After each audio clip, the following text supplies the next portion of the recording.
Kita masih berada di dalam sermon series kita yang berjudul Save Your King, di mana di dalam sermon series ini kita akan membahas 4 nyanyian Natal di dalam 2 pasal pertama kitab Lukas.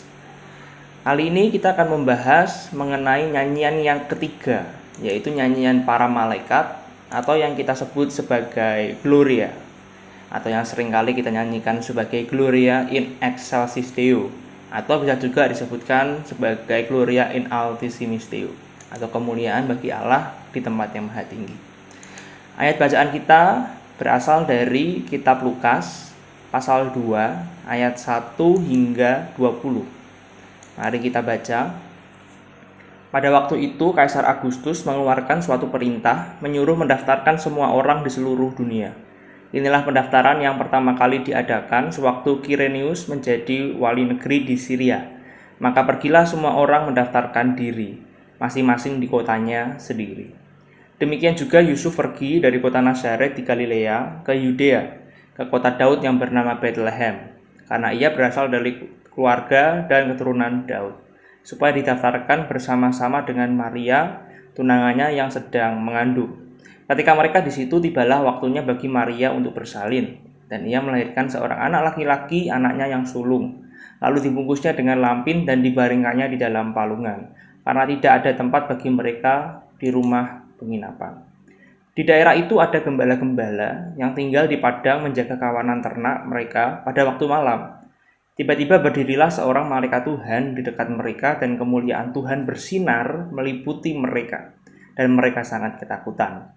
Lalu kata malaikat itu kepada mereka, "Jangan takut, sebab sesungguhnya aku memberitakan kepadamu kesukaan besar untuk seluruh bangsa. Hari ini telah lahir bagimu juru selamat, yaitu Kristus Tuhan di kota Daud. Dan inilah tandanya bagimu, kamu akan menjumpai seorang bayi dibungkus dengan lampin dan terbaring di dalam palungan." Dan tiba-tiba tampaklah bersama-sama dengan malaikat itu sejumlah besar bala tentara surga yang memuji Allah, katanya, "Kemuliaan bagi Allah di tempat yang maha tinggi, dan damai sejahtera di bumi di antara manusia yang berkenan kepadanya." Setelah malaikat-malaikat itu meninggalkan mereka dan kembali ke surga, gembala-gembala itu berkata seorang kepada yang lain, "Marilah kita pergi ke Bethlehem untuk melihat apa yang terjadi di sana, seperti yang diberitahukan Tuhan kepada kita." Lalu mereka cepat-cepat berangkat dan menjumpai Maria dan Yusuf dan bayi itu yang sedang berbaring di dalam palungan. Dan ketika mereka melihatnya, mereka memberitahukan apa yang telah dikatakan kepada mereka tentang anak itu. Dan semua orang yang mendengarnya heran tentang apa yang dikatakan gembala-gembala itu kepada mereka. Tetapi Maria menyimpan segala perkara itu di dalam hatinya dan merenungkannya. Maka kembalilah gembala-gembala itu sambil memuji dan memuliakan Allah, karena segala sesuatu yang mereka dengar dan mereka lihat, semuanya sesuai dengan apa yang telah dikatakan kepada mereka. Amin. Kisah terbesar di seluruh alam semesta ini dimulai dengan menginformasikan kita bahwa Kaisar Agustus, atau nama aslinya Octavianus, adalah kaisar seluruh dunia. Itu yang kita baca di ayat pertama. Kaisar Agustus adalah kaisar pertama kerajaan Romawi setelah ayah angkatnya Julius Caesar melakukan transformasi dari Republik Romawi menjadi kerajaan Romawi atau Roman Empire. Ketika Julius Caesar tewas, maka dibacakan surat wasiatnya yang berisikan bahwa kerajaan Romawi dialihkan ke anak adopsinya atau anak angkatnya yang juga merupakan grand nephew-nya, yaitu Octavianus. Ibu dari Octavianus adalah keponakan dari Julius Caesar, sehingga Octavianus masih memiliki hubungan darah dengan Julius Caesar. Octavianus adalah kaisar pertama kerajaan Romawi dan juga kaisar pertama yang dipanggil sebagai Agustus oleh para senat Romawi. Kata Agustus artinya adalah yang mulia atau yang dipuja. Pada saat itu, kata Agustus hanya ditujukan bagi para dewa. Tetapi ini adalah untuk pertama kalinya seorang manusia dan seorang kaisar disebut sebagai Agustus. Ada 3 hal tentang kepemimpinan Agustus yang perlu kita ketahui. Yang pertama, Kaisar Agustus berhasil memperluas kekaisarannya menjadi lebih luas daripada sebelum atau sesudahnya. Itulah mengapa kekaisaran ini disebut sebagai Terrarum Orbis Imperium atau kekaisaran seluruh dunia. Mengapa? Karena hampir tidak ada bagian dari dunia yang beradab pada masa itu yang tidak bergantung pada kekaisaran ini. Kedua, Kaisar Agustus juga memulai kedamaian di seluruh Romawi atau yang disebut sebagai Pax Romana.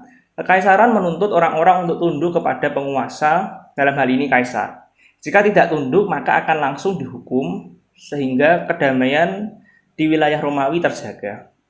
Dan yang ketiga, pada masa kepemimpinannya, ia membuat sebuah peraturan untuk mengamankan posisinya sebagai kaisar.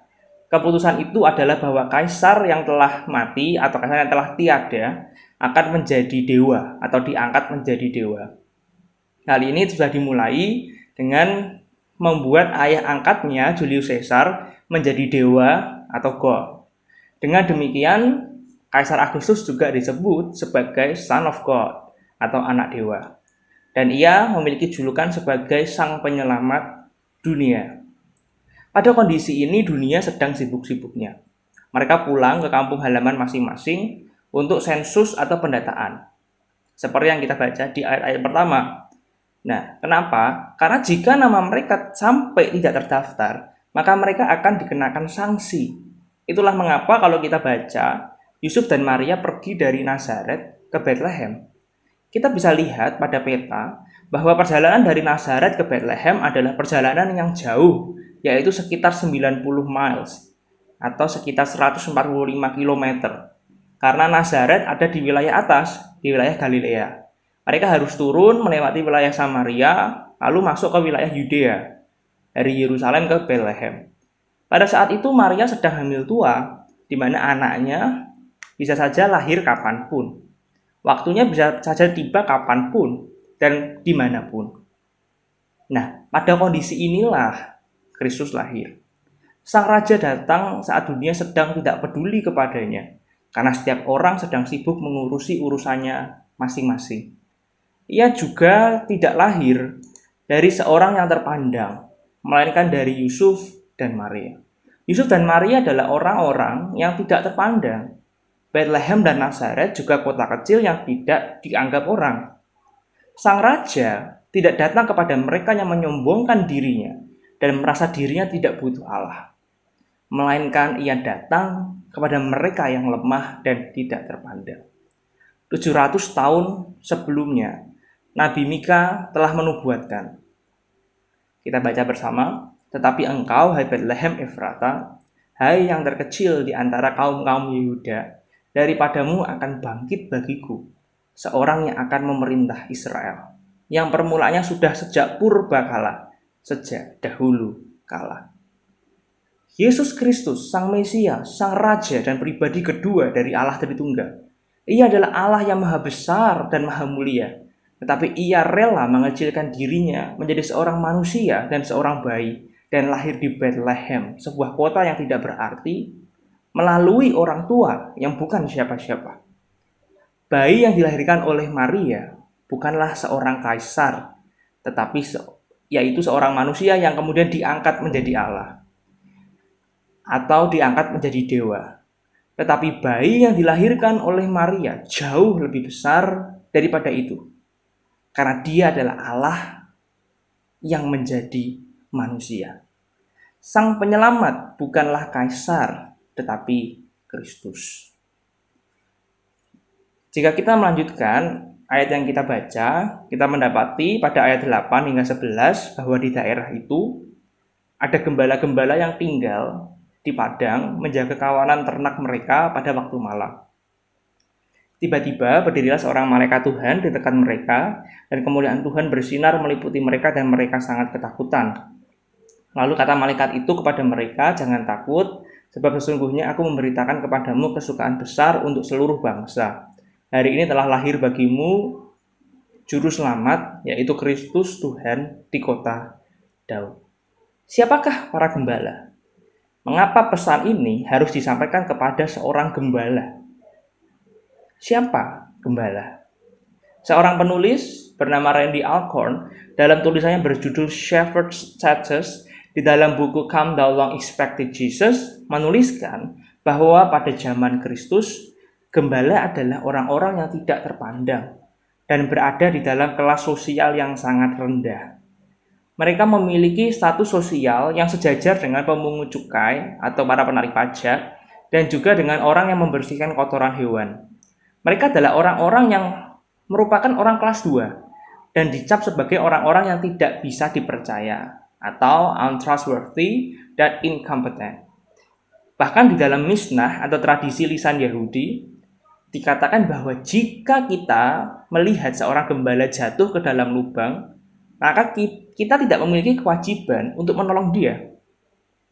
Dan di tempat lain dikatakan bahwa kita tidak boleh membeli kain atau susu atau anak kambing dari seorang gembala. Mengapa? Karena barang yang dijual oleh para gembala bisa saja barang curian. Bahkan di dalam tulisan tersebut, para rabi Yahudi juga pernah menanyakan bagaimana mungkin Allah yang mereka sembah disebut sebagai gembala kita di dalam Mazmur 23. Di sini kita mengetahui bahwa para gembala bukan orang yang terpandang. Mereka adalah orang-orang buangan dan orang-orang yang diasingkan oleh masyarakat. Mereka tidak boleh ada di kota. Mereka harus mengembalakan di padang gurun atau tempat terpencil karena status mereka yang rendah. Tetapi dari ayat yang kita baca, kita tahu bahwa berita terbesar sepanjang sejarah tidak diberitakan kepada imam besar atau kaisar atau orang Farisi atau orang-orang lain yang terpandang. Melainkan berita terbesar sepanjang sejarah diberitakan kepada seorang gembala yang hina dan tidak layak. Jika ada di antara kita yang merasa diri kita hina, tidak layak, dan dikucilkan oleh orang sekitar, maka kita juga bisa berbahagia. Karena kabar baik ini juga untuk kita. Tetapi bagaimana jika kita, yang mungkin dalam hidup kita tidak pernah merasakan itu semua, dan kita merasa hidup kita baik-baik saja dan tidak ada masalah? Kita perlu sadar bahwa di hadapan Allah, kita semua adalah orang-orang yang hina dan tidak layak.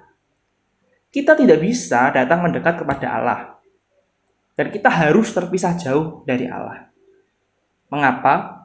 Karena kita semua adalah manusia yang berdosa. Yesaya 59 berkata bahwa yang merupakan pemisah antara kamu dan Allahmu ialah segala kejahatanmu. Dan yang membuat dia menyembunyikan diri terhadap kamu sehingga ia tidak mendengarmu ialah segala dosamu. Di hadapan Allah yang Maha Kudus, kita adalah orang yang najis, hina, dan tidak layak. Bahkan jauh lebih hina dibandingkan bagaimana orang pada zaman itu melihat para gembala. Kita semua adalah manusia yang berdosa. Dan satu-satunya hal yang patut kita dapatkan adalah murka Allah. Kita tidak layak menerima kebaikan dan kasih karunia Allah. Karena kita semua adalah orang berdosa. Kita hanya layak menerima keadilan dan murkanya Allah. Tetapi ada kabar baik bagi kita, bahwa pesan Injil ini juga ada bagi kita. Beberapa kali Tuhan Yesus berkata bahwa dia datang bukan untuk memanggil orang benar, tetapi orang berdosa. Hal ini tidak berarti bahwa ada orang yang tidak pernah berdosa. Alkitab berkata dalam banyak sekali ayat bahwa semua orang sudah berdosa dan kita semua telah kehilangan kemuliaan Allah. Tetapi yang dimaksud di dalam ayat ini adalah Kristus datang bukan untuk memanggil mereka yang merasa dirinya benar, tetapi ia datang bagi mereka yang menyadari betapa berdosanya dan betapa tidak layaknya diri mereka di hadapan Allah yang Maha Kudus. Dengan kata lain, Tuhan Yesus berkata bahwa kita tidak bisa menyelamatkan diri kita sendiri. Hanya Allah sajalah yang mampu menyelamatkan diri kita. Inilah yang disebut sebagai kasih karunia atau anugerah. Bukan kita yang menyelamatkan diri kita, tetapi Allah yang menyelamatkan kita. Inilah yang membedakan Injil dengan agama. Agama mengajarkan, lakukan ini, lakukan itu, lakukan ini, lakukan itu, agar Allah mampu dan mau menyelamatkan kita. Seakan-akan kalau kita melakukan banyak perbuatan baik, tidak ada pilihan lain bahwa Allah harus mau tidak mau menyelamatkan kita. Akibatnya apa? Akibatnya, kalau kita sudah melakukan banyak perbuatan baik, maka kita tidak layak menderita atau tidak layak menerima penderitaan. Karena bukankah kalau kita berbuat baik, Allah pasti menyayangi kita. Tapi kalau kita berbuat jahat atau berbuat dosa, maka kita pasti akan hidup di dalam ketakutan. Kenapa? Karena Allah pasti akan menghukum kita.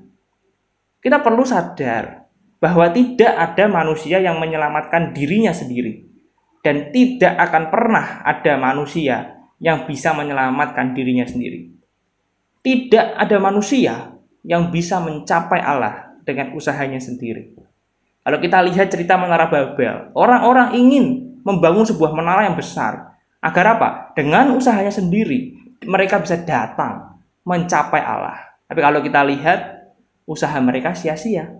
Kenapa? Karena memang tidak pernah bisa dengan usaha manusia, manusia bisa datang kepada Allah.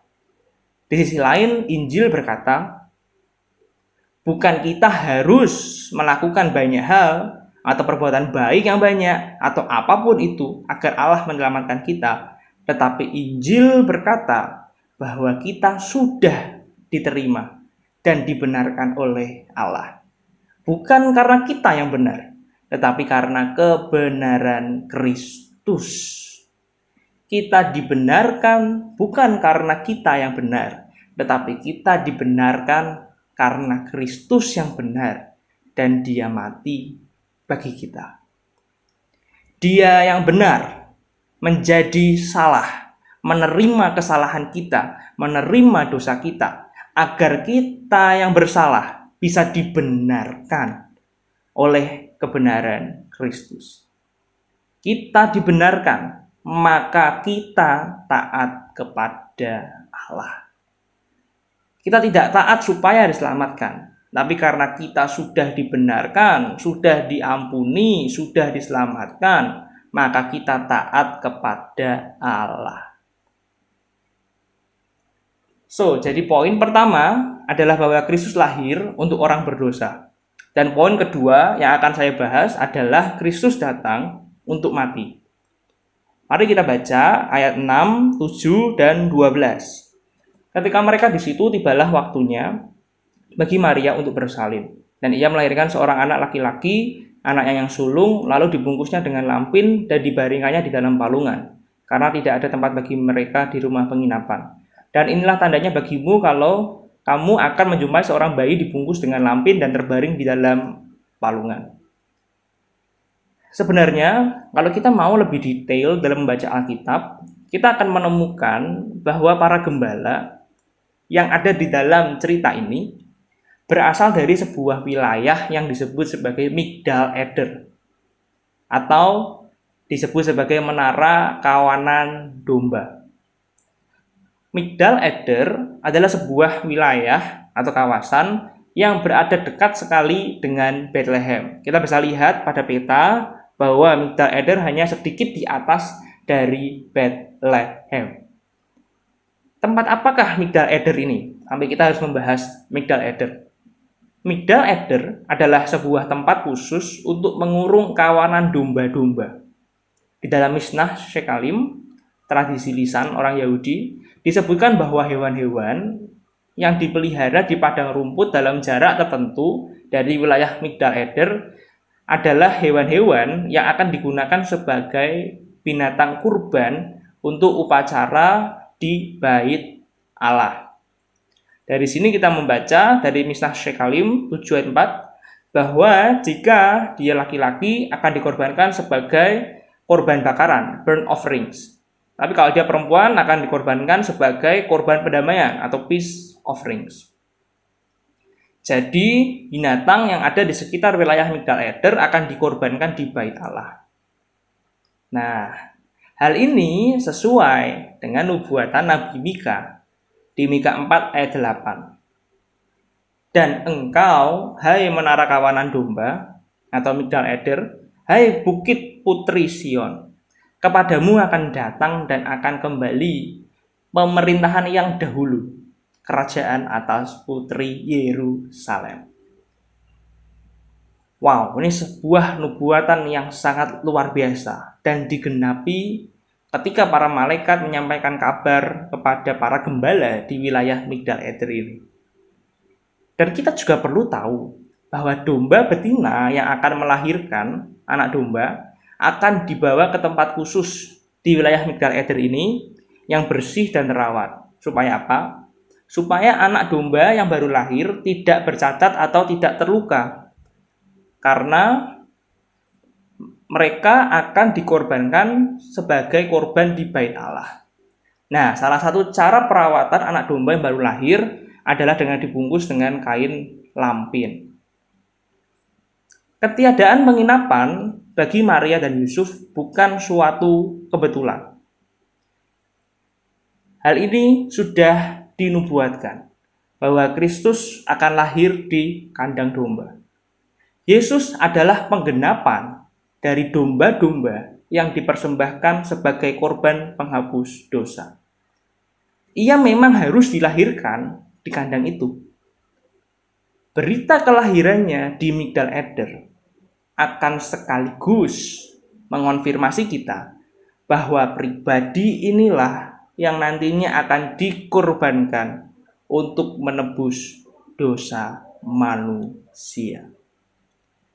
Maka tidak mengherankan memang jika saat Kristus datang ke dunia, di dalam Ibrani 10 ayat 5, dia berkata, korban dan persembahan tidak engkau kehendaki, tetapi engkau telah menyediakan tubuh bagiku.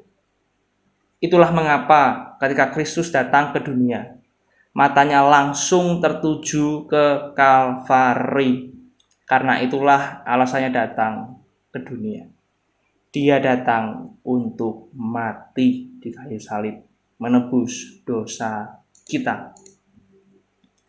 So, pertanyaannya, mengapa Allah harus datang dan menyelamatkan manusia? Kenapa dia haruslah seorang penyelamat? Kenapa dia bukan yang lain? Kenapa Allah harus penyelamat manusia? Don Carson, seorang teolog, pernah berkata, jika Allah merasa bahwa kebutuhan terbesar kita adalah ekonomi, maka ia akan mengirimkan seorang ekonom atau ahli ekonomi. Jika Allah merasa bahwa kebutuhan terbesar kita adalah hiburan, maka Allah akan mengirimkan seorang komedian atau seorang artis. Jika Allah merasa kebutuhan terbesar kita adalah keamanan politik, maka ia akan mengirimkan seorang politikus. Jika Allah merasa kebutuhan terbesar kita adalah kesehatan, ia akan mengirimkan seorang dokter.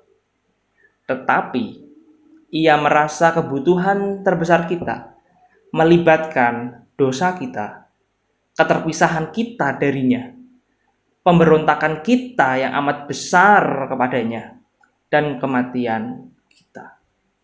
Itulah mengapa ia tidak mengirimkan seorang ekonom, seorang komedian, seorang politikus, ataupun seorang dokter.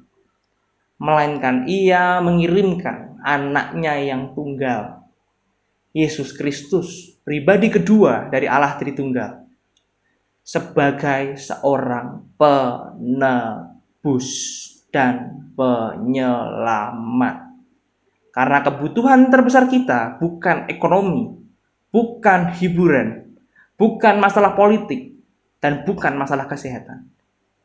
Semua itu kita butuhkan, tetapi itu bukan kebutuhan terbesar kita. Karena kebutuhan terbesar kita adalah pengampunan dosa. Karena kita tidak mampu menyelamatkan diri kita sendiri, itulah mengapa kita membutuhkan Allah untuk mengampuni dosa kita. Dan terakhir, kita akan masuk ke dalam aplikasi Injil Kalau kita membaca ayat 13 dan 14, kita akan menemukan bahwa para malaikat dan bala tentara surga bernyanyi kemuliaan bagi Allah di tempat yang maha tinggi. Di dalam terjemahan Vulgata atau bahasa Latin dituliskan Gloria in Altissimis Deo, dan damai sejahtera di bumi di antara manusia yang berkenan kepadanya. Mengapa para malaikat dan bala tentara surga bernyanyi memuji Allah? Mengapa? Karena inilah berita terbaik sepanjang masa. Inilah kabar yang ditunggu oleh seluruh umat manusia dari sepanjang zaman. Paulus dalam Roma 8 menuliskan bahwa semua makhluk telah ditaklukkan kepada kesia-siaan dan perbudakan kebinasaan, dan mereka menantikan pengharapan dari Allah, di mana Allah akan memerdekakan anak-anaknya, dan pengharapan kita telah datang. For the hope has come. Dialah Yesus Kristus Tuhan. Jadi apa yang dapat kita lakukan sekarang setelah kita menerima kabar baik ini? Jawabannya ada di Lukas 2 ayat 16 dan 20 bagian berikutnya. Bahwa kalau kita baca, kita akan mendapati bahwa ada orang-orang yang kagum mendengarkan apa yang dikatakan oleh gembala itu. Dan setelah itu, para gembala kembali sambil memuji dan memuliakan Allah. Setelah mendapatkan pengalaman yang luar biasa ini, saya percaya bahwa para gembala akan bertobat dari kehidupannya yang lama. Dan mereka akan memiliki hidup yang baru dan pastinya berubah total dari hidupnya yang lama. Karena mereka melihat kemuliaan Allah, maka mereka tidak akan lagi menjadikan dirinya sebagai pusat dari segalanya. Mereka tidak akan lagi memiliki kehidupan yang egois, dan mereka akan memuliakan Allah seumur hidupnya. Sama seperti para gembala, setelah kita mendengarkan kabar baik ini, seharusnya kita tidak lagi hidup di dalam cara yang lama. Kita tidak akan lagi mencari pengakuan dan penerimaan dari orang lain, karena kita tahu bahwa Allah sudah menerima kita dan mengakui kita sebagai anaknya. Kita tidak akan lagi menjadikan uang dan harta sebagai yang terutama dan yang terpenting di dalam hidup kita, karena kita telah menerima berkat terbesar kita, yaitu Kristus yang datang untuk mati menggantikan kita. Kita tidak akan lagi khawatir akan hidup kita, karena kebutuhan terbesar kita, yaitu pengampunan dosa, sudah dipenuhi oleh Allah. Maka Allah sebagai Bapa yang baik akan menyediakan yang kita perlukan menurut kekayaannya. Dan kita tidak akan lagi takut menghadapi masa depan, karena kita tahu bahwa ketakutan terbesar kita, yaitu terpisahnya kita dari kasih Allah, sudah diatasi oleh kematian dan kebangkitan Kristus. Wow, ini adalah sebuah sesuatu yang sangat kita kagumi harusnya. Setelah kita mendengarkan pesan Injil, harusnya hidup kita merasa ada sesuatu yang baru, dan kita akan berubah dari cara hidup kita yang lama. Dan terakhir, sekarang kita dihadapkan pada dua pilihan. Apakah kita mau hidupnya berubah seperti para gembala? Atau kita mau memilih untuk menolak kabar baik ini dan kita kembali lagi ke dalam cara hidup kita yang lama, yaitu di dalam perbudakan dosa. Aku percaya setiap kita yang mendengar kabar baik ini akan punya sikap yang sama seperti para gembala, yaitu memuji dan memuliakan Allah seumur hidup kita. Dan sama seperti para malaikat dan bala tentara surga, marilah kita terus berseru, Gloria in Altissimis Deo, kemuliaan bagi Allah di tempat yang maha tinggi. Karena kita telah mendengar dan menerima kabar baik itu, bahwa Allah telah datang untuk menebus dan melawat umat-Nya. Amin.